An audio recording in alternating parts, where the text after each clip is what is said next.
So before we jump into the video, quick question. What is your favorite Stephen King film?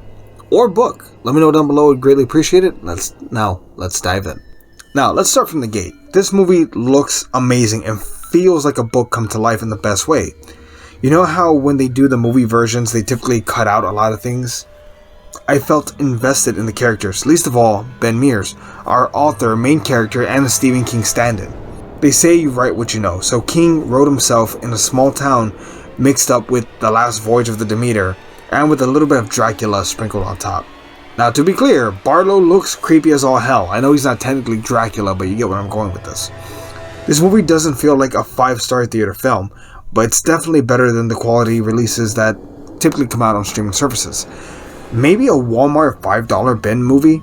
And man, that sounds kind of mean, but it's accurate.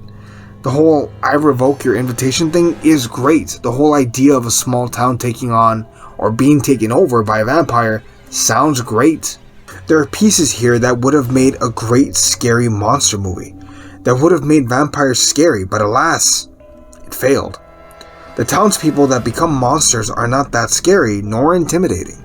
There are some great shots that set the atmosphere, but they consistently fail to capture the look of things. This shot is scary, but when people don't really look like vampire monsters, this just feels like a minimum CGI job. Additionally, Barlow, the head vampire, is almost meant to have a Darth Vader-like presence. He's not supposed to be around all the time, but when you see him, you should be concerned and be fearful. He should feel like a force of nature, like an intimidating figure, while never really being around, and somehow they drop the ball and they fail in more ways than one. I can respect that the original miniseries from the 1970s is received as a classic. Maybe that's why this film almost feel like it failed to live up to the hype.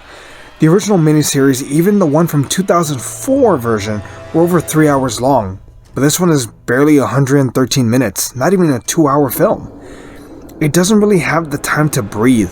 Some movies feel too long, but when you're adapting a book with this much notoriety as Salem's Lot, maybe it's worth investing the extra time, money, and energy to get it right. Even if it's a miniseries, allow them the extra time to really make it feel like a 2-part special. That way we can really get invested and examine these characters and their relationships. It Chapter 2 is almost, if not, I think, 3 hours long. This film really deserved the same treatment. Now, that's not to say that all these characters suck. Mr. Burke is an honorable old man that we're rooting for along the way. Also, Jordan Carter, who is easily the best character in this movie, with intelligence and a body count to challenge most protagonists. The ending of the movie feels anticlimactic, and still, somehow I'm disappointed. The idea of everyone using their cars as coffins and bringing them down with a giant movie screen to kill them all, it's good, but without enough time to really get invested or fearful, why should I care? This movie is scrambled, almost. Maybe read the book or watch the old miniseries, because this just feels half-baked. It looks pretty though. This shot looks gorgeous. The cinematography in this film I'll defend, but as far as like the actual attempt to tell a story, much less so.